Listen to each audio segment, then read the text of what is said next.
Hello, everyone. I'm Taryn Watson. I'm going to talk to you today about what is pelvic health physiotherapy. You may have heard this called women's health physiotherapy or women's health incontinence physiotherapy before, but I'd like to talk to you a bit more about what it is, what people like me do, and why I particularly love working together with fitness professionals, and why I think that pelvic health physios and fitness professionals can work really well together. So I'm just going to get the PowerPoint presentation up full screen. Okay, so as I said, sometimes pelvic health physiotherapy is called women's health incontinence physiotherapy. It's a master's degree. So what that means is that after doing a 4-year Bachelor of Science degree, a physiotherapist would have to do extra training to specialise in the area of women's health. And that for most of us, that takes about 2 or 3 years of extra study on top of the undergrad degree. So that university master's degree teaches about topics like pre- and postnatal health, pelvic floor dysfunction. We learn how to assess the pelvic floor with vaginal exams and rectal exams, things. So very much different to what normal physios would do. Then we also learn about women's health through life stages such as perimenopause, as well as pre- and postnatal. We do topics to do with men's health and children's health, pediatric bladder and bowel control. And we do a little bit on oncology as well, in particular gynae and breast oncology. Some of us, like myself, we work in private practice. So when you go past a physio clinic on the highway or in your neighbourhood, some physiotherapy clinics, private physiotherapy clinics, will have a pelvic health physio or 2 or 3 there. Some clinics are specifically for pelvic health or women's health. So if you wanted to see someone in a setting like this, or refer one of your patients to see someone and one of your clients to see a women's health physio in a setting like that, they don't need a referral. They simply need to call and make an appointment. Those appointments are you pay for them, but they are private health rebatable. Whereas if you wanted to see someone in the public system, because there are physios like this working in the public system, then a referral would be needed from a GP. Sometimes, rather than being in a clinic setting and seeing people as outpatients, sometimes physios like us are in hospital settings, and that would be mainly on a maternity ward, maybe a gynae ward. So what type of patients do we treat? Well, I'll focus on women's health. That's the area that I work in. I don't do men's pelvic health or pediatric continence, but the people who do tend to do those areas tend to focus specifically on those topics, not always. For someone who works mainly in women's health like me, we treat prolapse, which I'll go into a little bit more, bladder and or bowel incontinence. I'll talk about bladder incontinence a bit more as well. Sexual dysfunction and or pain, that can very often be to do with pelvic floor related issues. Pre- and postnatal musculoskeletal issues like muscle and joint pain, pre- and postnatal exercise prescription. Often women seek our advice on, as the experts in the field, of how to safely modify exercise in pregnancy and how to get back to exercise in a way that doesn't negatively affect their muscles, joints, pelvic floor, everything when they have had the baby. We treat a lot of women pre- and post-gynae surgery, maybe a hysterectomy, maybe a prolapse repair, that sort of thing. And like I said before, some of us work with treating people before or after they've had treatment for gynae or breast oncology. So just to go into prolapse a little bit more, prolapse is one or more of the pelvic organs, so the bladder, the uterus, or the bowel, dropping down into the vagina. So usually those organs, like on the left here, would be well supported up in the pelvic cavity by connective tissue, and the pelvic floor is underneath all of those, working in conjunction with the connective tissue. So a lack of support of the connective tissue and the pelvic floor muscles can cause one or more of these organs to descend down, like in that second picture. So that second picture shows a back vaginal wall prolapse, which is called a rectocele. So that's the rectum coming down into the vagina, and also a cystocele. That word cystocele has been cut off, but should have an LE on the end. Cystocele, that's a front vaginal wall prolapse where the bladder descends backwards into the vagina. Now, this is not uncommon. If you look around in any fitness class that you take, or if you think about your personal training clients who are female, 1 in 2 of them, if they've had a vaginal birth, are likely to have prolapse. That's what the research has shown. So the symptoms that they might have would be like a heaviness or dragging feeling in the vagina, a feeling of something being there. They can feel like they've got a tampon there when they don't. They can have difficulty emptying their bladder or their bowel, as you can see in that second picture. The bottom part of the bowel and some of the bladder is pocketing down, and it makes it a lot harder for the urine and the feces to get out. So that might be a symptom they have. Sometimes this only becomes symptomatic when it's moderate or severe, not mild. So just being aware that there are possibly quite a few clients, female clients, that you will have who might have the beginnings of this and maybe are actually high risk for it getting worse, but they might not be aware of that. Or they might know that and give you that information, and it's important for you to know what that means with regards to exercise prescription. Now, then what is incontinence? So there's 2 main types. I'm going to talk about bladder incontinence, urinary incontinence. There's 2 main types: stress urinary incontinence and urge urinary incontinence. So stress urinary incontinence is the type of urinary leakage that happens with exertion, coughing, sneezing, jumping, laughing, lifting. This is not uncommon at all. This affects 1 in 3 women, regardless of whether they've given birth or not, or how they've given birth. So, think about this and the fact that there are very likely to be women that you train who have this, and whether or not they tell you that, they offer that information. But you can imagine that if it's leaking with exertion, that could be highly related to exercise. This type of incontinence is often associated with pelvic floor muscle dysfunction. And studies have shown that women's health physiotherapy management can significantly help or cure it in many cases. So an important thing to note, and we'll get to this in a sec, is that that research and the people that has helped, the research shows that is only when they've had a vaginal exam to assess their pelvic floor and an individual assessment put in place after that vaginal exam. So simply being taught verbally how to do pelvic floor exercises is not necessarily going to help, and in many cases it won't, and it may make things worse. Then there's urge urinary incontinence, which is leaking with an overwhelming urge to urinate. So I need to go, and I need to go now. That type of incontinence, it's usually associated with having to go quite frequently and urgently. And sometimes it's related to pelvic floor muscle dysfunction, but not as commonly as stress incontinence. So it's more likely to be an issue to do with the bladder or the fluid that they're intaking and things. But women's health physios like me definitely can help with that as well. We have done extra training to know how to give bladder diaries and interpret that diary that comes back with what they're drinking and how often they're going, and give them some strategies to manage with that. So how do we assess the pelvic floor? This image here, this video, is of a real-time ultrasound. So this is I'll press play in a sec. This is showing through the abdomen.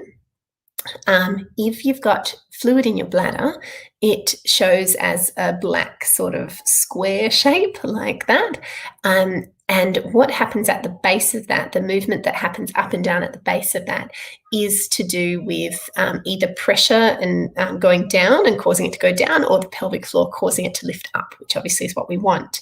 We can see elevation, we can see endurance and how long you can hold, but really importantly, you cannot assess strength. So let's have a look at what it looks like. So that's it relaxed, and that's it lifted.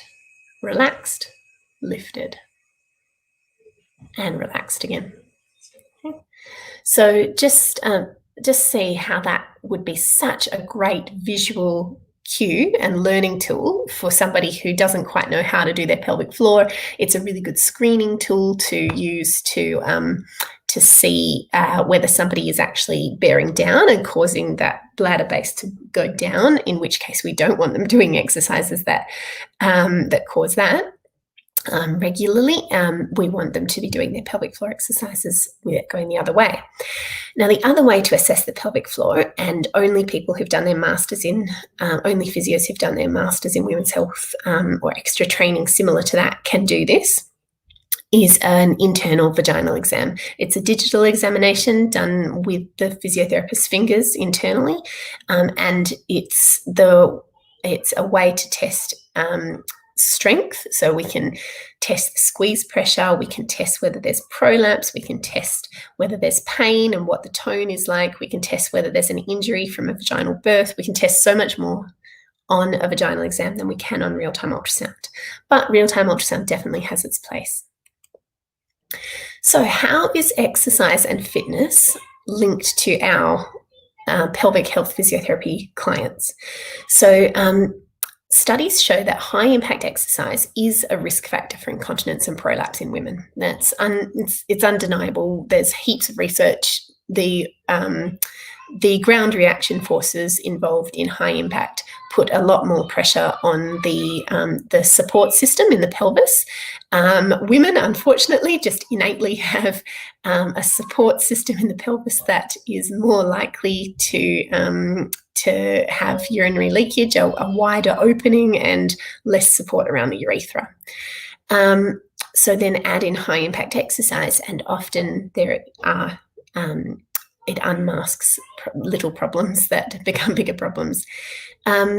So many women choose to avoid exercise due to incontinence, and for some women that's not just happening on high impact exercise, it can happen on other things as well.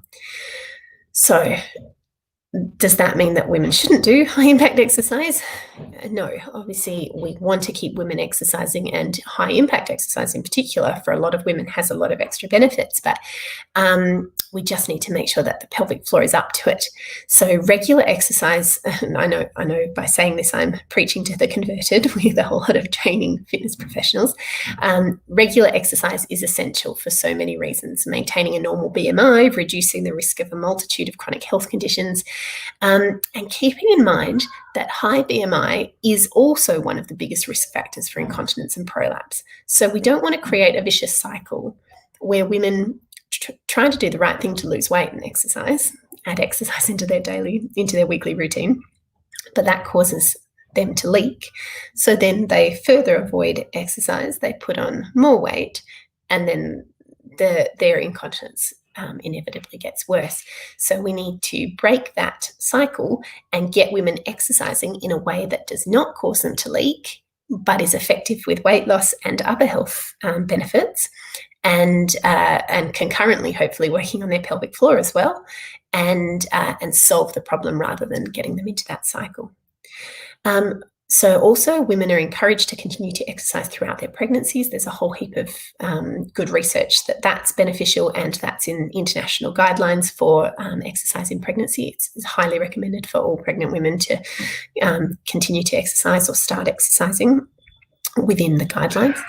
And general exercise and fitness is an important component of pelvic health management. So someone like me who's treating pelvic floor dysfunction, it would be silly not to holistically think about that woman and how she is keeping globally fit and strong. Because, for example, if somebody was really deconditioned and was straining to do things like get up out of a chair, you can imagine how much more pressure is being exerted in their abdomen and how much more likely they are to have leakage and prolapse symptoms with things like getting out of a chair. So if we can get them globally fit, we're going to decrease strain on their pelvic floor, as long as we do it in the right way. So how can fitness professionals like you work with pelvic health physios like me? We can co-manage pregnant and postnatal clients. If somebody you're working with gets pregnant, or if somebody comes to see you and you realise from their screening that they have fairly recently had a baby, then be thinking about whether or not there's any co-management with a women's health pelvic health physio that could be made there. Obviously, we treat a lot of aches and pains to do with pregnancy and the postnatal period, so keep that in mind if you need help with management of that. And you are in a really good position to encourage a pelvic floor assessment in pregnancy and postnatal population, and to explain to women how important that is, especially after a vaginal birth.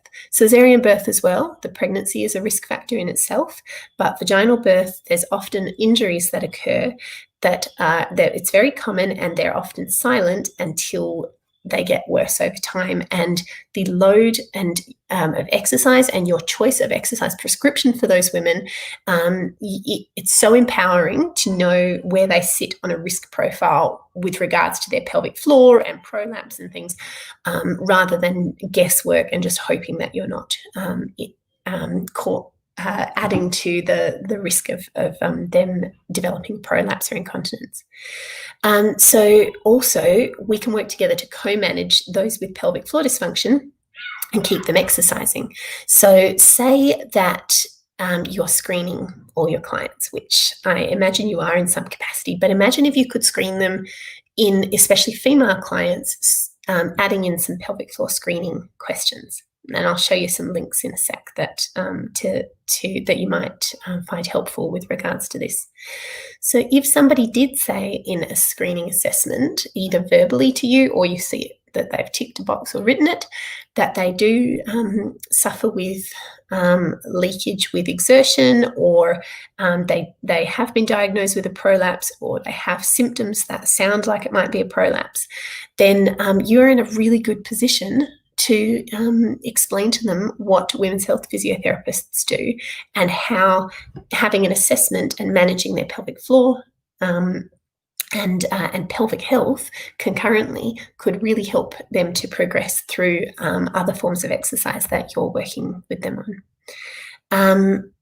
It would be really good if you as fitness professionals could learn a variety of lower impact and lower load options for everything that you're going to give to a woman, so that if she does have symptoms of incontinence or prolapse or pain while you're with any of the exercises that you've prescribed, a lower load version of that you can give her, and then gradually progress those exercise options as able, and that would obviously be being done in conjunction with pelvic floor training, and possibly just getting globally fit as well and stronger. They might be able to have more tolerance to do certain exercises without symptoms. So here's some helpful links. I hope these are helpful. That's the Pelvic Floor First website link there. It has on it, that's a PDF link there of a pelvic floor dysfunction screening tool for women. It asks a lot of questions about symptoms and also about whether they're in high risk categories, like they've recently had a baby, or whether they have chronic constipation and things like that can increase the risk of pressure down through that area and potential weakening. There's a link to a directory that myself and some other pelvic health physiotherapists have been involved in over the last few years. It's a directory of a large proportion of the continence physios in WA. And it lists the specialty areas. Then on my website, I own a company called FitRight, which is a provider of exercise classes led by physios, pre and postnatal, and also for women in general. And it's really for empowering women to be able to keep exercising, even if they're in a high risk category for pelvic floor dysfunction or already have pelvic floor dysfunction symptoms and I'm managing that. So I have that we have a rule with FitRight classes that you can't start the class unless you've had a pelvic floor assessment with a specialist physio. So on our website, we have collated a list of all the physios around Perth who specialise in this area and specifically specialise in exercise and pelvic floor health. So that would be a really good resource to look at if you're looking for people who have a specific interest in health and fitness and pre and postnatal health or women's health. There's also a link there for if you want to know more about the classes that we run, and if you have a client who is pregnant and maybe would like to work out with you and learn a gym-based program with you, and then also attend a physio-specific class that's rebatable on private health, and they could complement each other really nicely. Then the FitRight Health and Fitness Professionals Network is a private Facebook group that I run specifically to link people like you, if you've got a special interest in women's health or pelvic health, with physiotherapists and other health professionals, midwives and things who also have interests in these areas. So please feel free to request to join that. And then I also run another private Facebook group. It's a paid group for members only, where every 6 to 8 weeks I organise a live education session. We often do it in person, but then we also stream it live into that group and then save the replays thereafter. So examples of some topics that we've done recently are diastasis recti and exercise. So that's abdominal muscle separation during and after pregnancy and how that is implicated with exercise. We've done one on prolapse and exercise. We've done one on pelvic girdle pain and exercise. We're about to do one on overactive pelvic floor and pain and how that can link with exercise. So there's a lot there. Our cesarean section and how to optimize recovery from that and get back into exercise and fitness after a cesarean as well. So I hope you found that helpful.